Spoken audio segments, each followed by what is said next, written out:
Okay. Well, okay. Well, I don't like these two together.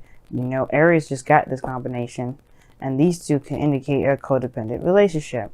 Now, I have a feeling that a lot of you guys are really looking at how to be more selfish in your life because you're tired of giving yourself up to people. And always trying to be available to others, and they're not being available for you because your underlying energy is the Five of Cups. Underneath that, you have the King of Cups. Yeah, you give a lot of love, Taurus. You really do, and you have a lot of love and how and you know you do a lot of things for people. That's just kind of the things you guys do when you're in love and you're friends with people. You guys end up giving a lot of yourselves, but it's like who has been giving back? Who you kind of he's like y'all whipping out receipts on folks. That's what it looks like. You're whipping out receipts. Like the Five of Swords is like, okay, yeah. So how much have I done for you? the Empress and the Devil are like, yeah, okay. So yeah, I've been busting my ass, making sure that you're cool. What about me? Right? And I get that because the situation is like you're not in a very stable place either. I feel like that you want to get to a very stable place, or you want to get to a place where you know you're in a higher place of commitment. You work very hard to get there, but you're trying to figure out whether or not it's worth it or not if you have to constantly take care of somebody. Because in the past here, you have the Hanged Man. This is talking about a place of limbo and stagnancy where you're kind of having to look within yourself to kind of figure out a situation or figure out some answers. The Hanged Man also talks about gee whiz. It also talks about needing to kind of see something from a different angle. Like you've probably gotten something already, but you need to see it from a different angle. Just kind of get a better idea of what was going on. But you have that. And I feel like that sets you free. That surrendering to that perspective has set you free in a way. And I think it does open you up to new possibilities, open you up to a higher sense of commitment here, which is really nice. I like that. The Fool in the present. With the Empress, though, that means you possibly are taking a lot more care of yourself, though, because the Five of Swords and the Fool can also indicate talking about taking care of yourself. You guys are really focusing on the self, really start focusing on experiencing things, taking, you know, being open to new things, you know, taking a whole new you're taking a whole new approach to life. When the Fool comes up, it's a new beginning. But then you have the Two of Swords in your future, which is really interesting to me since you guys already went through a situation where you had to surrender to its perspective. So now you guys are looking at your future, where you guys see your future as the Two of Swords. It's where you guys are feeling like you guys are stuck, or you know, not necessarily stuck, but you feel like making a decision about something is going to be extremely difficult. And the reason why you feel that way, perhaps it has to do with this Four of Wands. Right? Like it's like things have not been very stable lately, and you've been trying to get to some sort of stability. But it's like with how you've been going about doing things, kind of just being solo and being you, it's kind of like, well, there's some things that I've been doing for a while, perhaps, which is this Devil card here that I see. How do I break this? How do I break the constant flow of things that people expect of me? And remember, we talked about this last week. Y'all were having some situations where you guys were like, I don't think I'm resonating with this sort of way of being anymore. I don't think I'm connecting with this old Taurus way of being, which is always being at other people's disposal. Like, that's what it looks like. Like, you don't know, because you're taking a lot more selfish approach. You're looking at what's missing. You're looking at what's not there. And you realize there's a lot of lack of support here because of because of how much you emphasize on taking care of yourself. And I think you guys want to put yourself in a little bit more of a vulnerable position, the Fool. The Empress. You want to be more receptive. And I think you want to have more fun and more creative energy. But at the same time, like, there's some sort of status quo that you've got going on here. Now, that status quo wouldn't come up with the Devil. The Devil's all taboo. The things that are not acceptable in society. But the thing is that you also have patterns and behaviors here, too, that are necessarily not very beneficial to yourself. Not saying that they're bad. right? There could be really good things, right? For instance, like I said before, you guys are very helpful to people, but those habits may be putting yourself behind and letting other people succeed. And that may be the time that you're just realizing, like, well, is it worth me? Is it worth it doing this? Am I putting this Four of Wands situation that I want to get to on delay because I'm always compromising? I'm always giving up of myself. And that the Two of Swords is like, well, the Two of Swords, yeah, it's like it's a hard decision to make regarding helping people, because you guys, deep inside, you love people. You love helping people. You love to give of yourself. But at the same time, you do love yourself a little bit more. Luckily, you luckily love yourself a lot more than you love helping other people. It's not a bad thing, by the way. It's good to put yourself first. A lot of people in this world do not put themselves first. And that's the thing. We need, as people, to put ourselves first so that we don't feel like we need to do that for other people so we get validation. And I don't think you do it for validation's sake. I think you do it because you love people, you love helping people, but that's the way you do things. So right now, it's all about connecting with your true Taurus energy, being the Taurus energy of pleasure, of happiness, of abundance for yourself, creating great things for yourself. But it has to do with kind of conquering these issues here, conquering these old patterns. Now, your goal and ambition is the Moon. And the Moon does indicate here this is time of confusion, of uncertainty, kind of trusting your intuition, kind of going with the flow. There's no right or wrong way to go with this Moon, because there's no way you can see anything really anyway. The only light that you get is from the Moon when it's full. But these two together kind of work hand in hand, because this is a fearless energy. You have no fear here, but this is tackling fears, the Moon. I'm going to go ahead and clarify that for you guys, though. Why is the Moon coming up as their goal and ambition?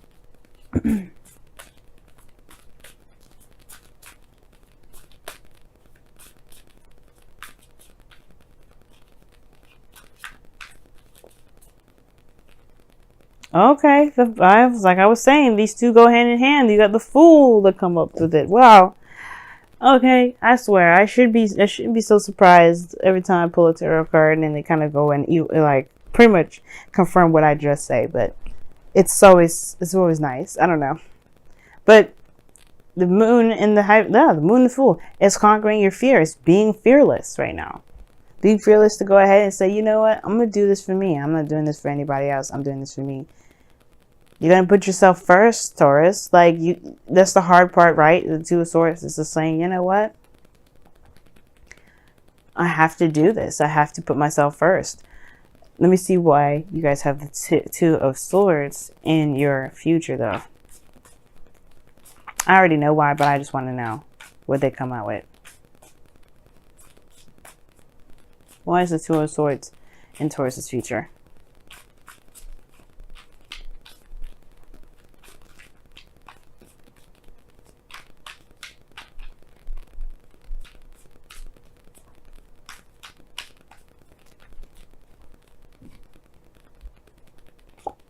The Page of Swords, yep, the truth. The truth. Page of Swords talks about truth, guys. Your truth. And I feel like you may have to kind of just say what you need to say. And it may be hard to do, of course, because this could be regarding loved ones, family. But you can't, I feel like you guys just realize that you've lost some things, and you're shifting your focus to what you can do with it. You're not necessarily looking at what's not there. You're looking at what you need to do to shift it. And the things that you may end up losing, shifting that. What is the sacrifices that you will have to make to get to this place of, where you can feel good about where you are. So you can feel proud about where you come from. The Empress, again, like I showed you in your external energy, talks about, taking care of others, taking care of yourself. This is abundance. This is patience. This is nurturing, creativity. I think you're creating something new, and you're creating it with an open mind and open heart. And you're going into it with an open mind. Most importantly, biggest thing open is your heart at the moment. You guys are really going into something new, and you're trying to start something new, but you don't really want that baggage with you. You have a small bag here that's around over your shoulder. You're not trying to carry the whole world with you. You're just trying to carry your belongings. You're not trying to take anybody necessarily with you. If they want to come, they can come with you, but they have to handle their own business. You're not looking to babysit nobody on this trip to this move, this happiness. A place of expansion. Why is the Four of Wands crossing? What is the Four of Wands? What is the Four of Wands? Here. The Six of Pentacles. Okay. Yeah, balance.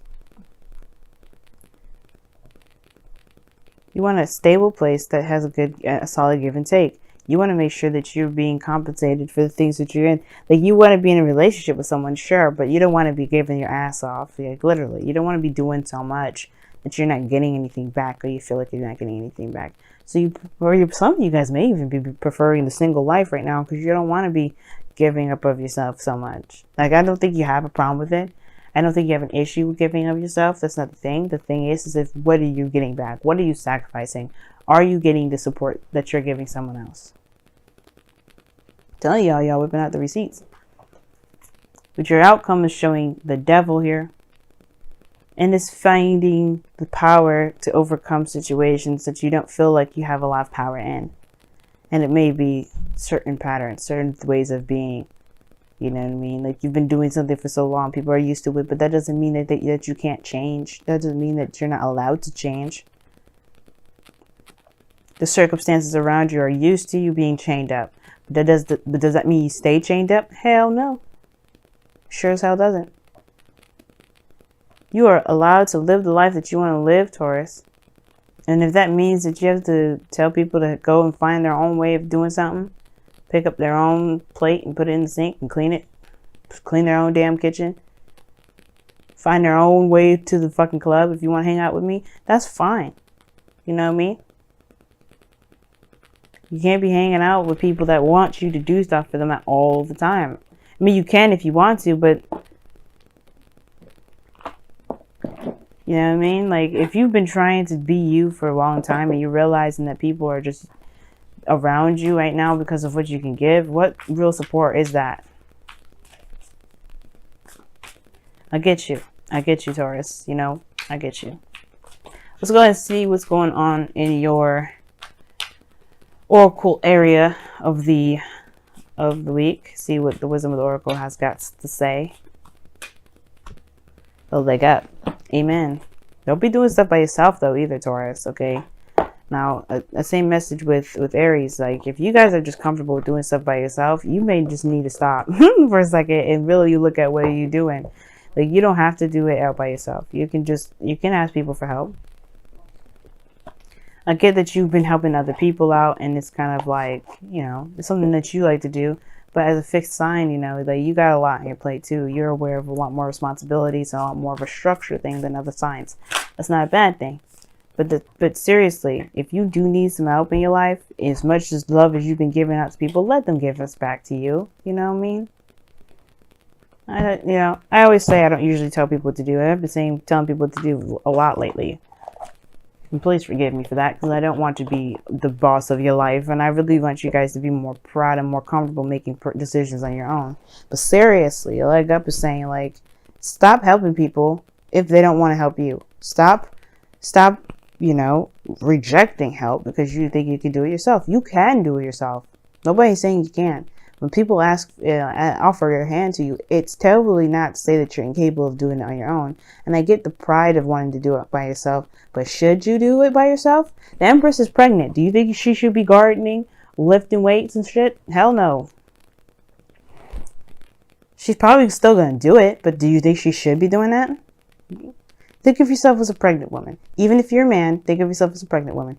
Would you do things that you probably shouldn't do as a pregnant woman because you can do it?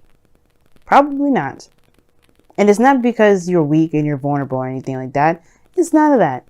It's just that it just don't make sense sometimes. Love yourself. Treat yourself the way you want to be treated. And if you need help, then you have to be open to help. You don't have to go and get to this Four of Wands alone. You You can receive love and support just as much as you always give it. You always give support and stability, guys. You always do. Let someone else do that for you. Don't feel like you have to do it by yourself. Don't feel like you always have to give people help. You know what I mean? Because you guys deserve to be given help too. And that's one of those things too, is with the moon and the fool. It's like being vulnerable and putting yourself out there and being fearless. And being yourself, being you. Part of that is allowing people to help you out. And then consider your foundation from the whispers of love comes up here. The caption says, you are being asked to look at how committed you are to love. How committed are you to yourself? That's what that means. When you love, when they ask, are you committed to love? It means, are you committed to yourself? Because you can say you're committed to your mom, you can commit to your family, your kids, your father. You know, you can say you're committed to everybody, but that doesn't mean that if you say you're not committed to yourself, that's a really big piece of the puzzle missing. How do you love others without loving yourself? So when you consider your foundation, you consider who you are, you consider yourself, you consider the love in your heart. If you love yourself, and you always consider yourself, you will never feel like you're always having to, you won't feel like you're left out.